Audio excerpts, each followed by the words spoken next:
ಮಂತ್ರಿಗಳು, ಶಾಸಕರು, ಸಿನಿಮಾ ವಾಣಿಜ್ಯ ಮಂಡಳಿಯ ಅಧ್ಯಕ್ಷರು, ನಿರ್ಮಾಪಕರುಗಳು, ನಿರ್ದೇಶಕರುಗಳು, ನಟ ನಟಿಯರು, ಅಧಿಕಾರಿಗಳು ಎಲ್ಲರೂ ಕೂಡ ಇದ್ದಾರೆ. ಅವರೆಲ್ಲರಿಗೂ ಕೂಡ ಮೈಸೂರು ದಸರಾ ಮಹೋತ್ಸವದ ಅಂಗವಾಗಿ ಮೈಸೂರಿನ ಜನತೆಯ ಪರವಾಗಿ ಸ್ವಾಗತವನ್ನು ಕೋರ್ತಾ ಇದ್ದೇನೆ.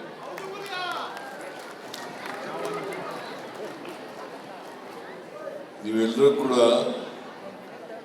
ಭಾಷಣ ಕೇಳಕ್ ಬಂದಿಲ್ಲ ಇಲ್ಲಿಗೆ. ರಿಯಾಕ್ಷನ್ ನೋಡಿದ್ರೆ ಯಾರು ಭಾಷಣ ಕೇಳೋರಲ್ಲ.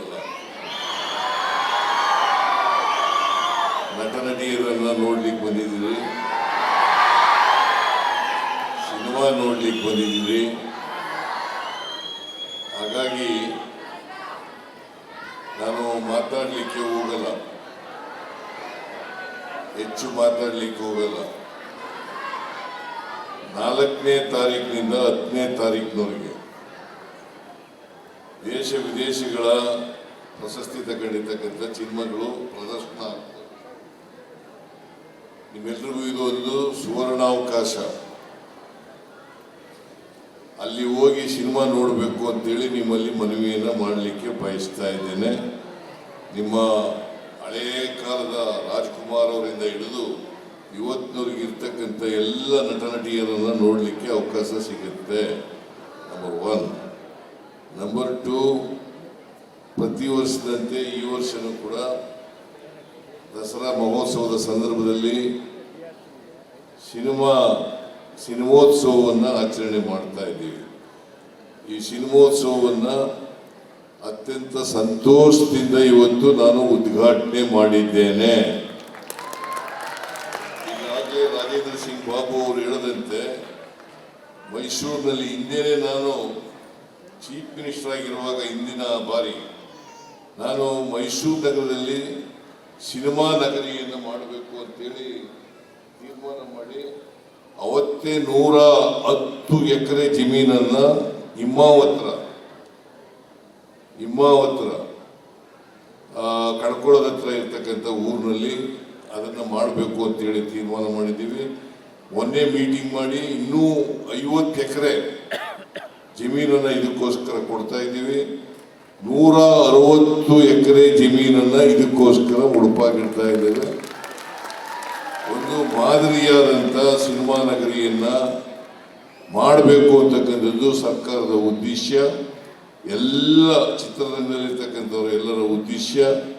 ಹಾಗಾಗಿ ಅದನ್ನ ಇನ್ನು 3 ವರ್ಷದೊಳಗಡೆ ಮಾಡಿ ಸಿನಿಮಾ ನಗರಿಯನ್ನ ಮಾಡಿ ಫಿಲ್ಮ್ ಸಿಟಿ ಅಂತ ಇಂಗ್ಲಿಷ್ನಲ್ಲಿ ಹೇಳ್ತಾರೆ, ಫಿಲ್ಮ್ ಸಿಟಿ ಅಂತ ಹೇಳ್ತಾರೆ, ಕನ್ನಡದಲ್ಲಿ ಸಿನಿಮಾ ನಗರಿ ಮಾಡ್ತಕ್ಕಂಥ ಕೆಲಸವನ್ನು ಮಾಡ್ತೇವೆ. ಅದಕ್ಕೋಸ್ಕರ ಟೆಂಡರ್ ಕರೆಯೋಕ್ಕೂ ಕೂಡ ಮುಂದಿನ ದಿನಗಳಲ್ಲಿ ಟೆಂಡರ್ ಕೂಡ ಕರೀತಾ ಇದ್ದೀವಿ. PPP ಮಾಡಲಲ್ಲಿ ಇದನ್ನು ಮಾಡಿ ಈ ಭಾಗದ ಜನರಿಗೆ ಮತ್ತು ಸಿನಿಮಾ ಬೆಳವಣಿಗೆಗೆ ಎಲ್ಲ ರೀತಿಯ ಸಹಕಾರವನ್ನು ಬೆಂಬಲವನ್ನು ನಮ್ಮ ಸರ್ಕಾರ ಕೊಡ್ತದೆ. ಮೊದಲಿಂದ ಕೊಟ್ಟಿದೆ, ಈಗಲೂ ಕೂಡ ಕೊಡ್ತದೆ. ಈಗಾಗಲೇ ರಾಜೇಂದ್ರ ಬಾಬು ಅವರು ಹೇಳಿದ್ರು, ನಾವು ಏನೇನು ಕನ್ನಡ ಚಲನಚಿತ್ರಗಳಿಗೆ ಸಹಾಯ ಮಾಡಿದ್ದೀವಿ ಅಂತಕ್ಕಂಥ ಮಾತುಗಳನ್ನು ಹೇಳಿದ್ದಾರೆ. ಕನ್ನಡ ಚಲನಚಿತ್ರ ಬೆಳಿಬೇಕು, ಹೆಚ್ಚು ಜನಪ್ರಿಯ ಆಗಬೇಕು, ಹೆಚ್ಚೆಚ್ಚು ಸಿನಿಮಾಗಳು ಬರಬೇಕು. ಮತ್ತು ಜನ ಇವತ್ತು ಥಿಯೇಟರ್ಗಳಿಗೆ ಹೋಗಿ ನೋಡೋದು ಕಡಿಮೆ ಆಗಿಬಿಟ್ಟದೆ. ಥಿಯೇಟರ್ಗಳಿಗೂ ಹೋಗಿ ನೋಡಿ ಅಂತಕ್ಕಂಥ ಮಾತುಗಳನ್ನು ಈ ಸಂದರ್ಭದಲ್ಲಿ ಹೇಳಿ ನಿಮ್ಮೆಲ್ಲರಿಗೂ ದಸರಾ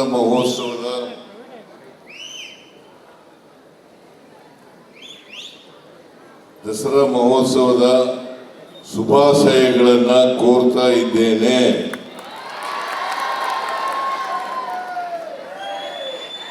ಇವತ್ತು ದಿವಂಗತ ದ್ವಾರಕೀಶ್ ಅವರು, ನಿಮಗೆಲ್ಲ ಗೊತ್ತಿದೆ ದ್ವಾರಕೀಶ್ ಯಾರು ಅಂತಕ್ಕಂಥದ್ದು, ಮೈಸೂರಿನವ್ರೆ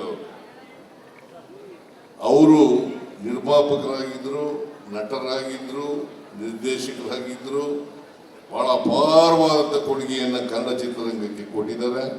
ಅವರ ಜ್ಞಾಪಕಾರ್ಥವಾಗಿ ಈ ವರ್ಷ ದಸರಾ ಸಿನಿಮೋತ್ಸವವನ್ನು ಆಚರಣೆ ಮಾಡ್ತಾ ಇದ್ದೇವೆ. ಅವರ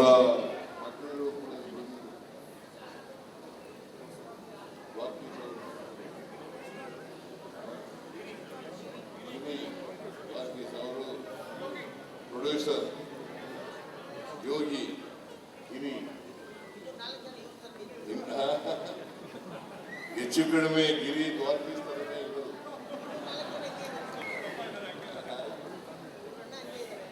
ಯೋಗಿ ಇವರು ನಿರ್ಮಾಪಕರು. ದ್ವಾರಕೀಶ್ ಅವರು ಕನ್ನಡ ಚಿತ್ರರಂಗ ಮರೆಯಲಾಗದಂತ ವ್ಯಕ್ತಿ. ಅಪಾರ ಕೊಡುಗೆಯನ್ನು ಚಿತ್ರರಂಗಕ್ಕೆ ಬಹಳ ಕೊಡುಗೆಯನ್ನು ಕೊಟ್ಟಿರ್ತಕ್ಕಂಥವ್ರು. ನಾನು ಅವರು ಬಹಳ ಆತ್ಮೀಯವಾಗಿದ್ದಂಥವ್ರು. ದ್ವಾರಕೀಶ್ ಮತ್ತು ನಾನು ಬಹಳ ಆತ್ಮೀಯ, ಒಟ್ಟಿಗೆ ಹೆಲಿಕಾಪ್ಟರ್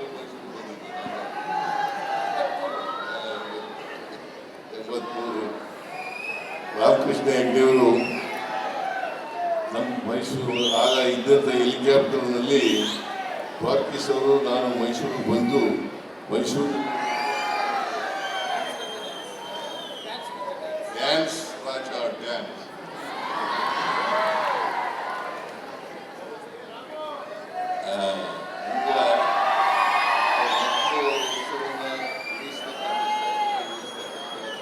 ಕೆಲಸವನ್ನು ಮಾಡಲಿ ಅಂತೇಳಿ ಹಾರೈಸಿ ದ್ವಾರಕೀಶ್ ಅವರ ಆತ್ಮಕ್ಕೆ ಚಿರಶಾಂತಿ ದೊರಕಲಿ ಅಂತೇಳಿ ಪ್ರಾರ್ಥನೆ ಮಾಡಿ ನನ್ನ ಮಾತುಗಳನ್ನು ಮುಗಿಸ್ತೇನೆ. ನಿಮ್ಮೆಲ್ಲರಿಗೂ ನಮಸ್ಕಾರ.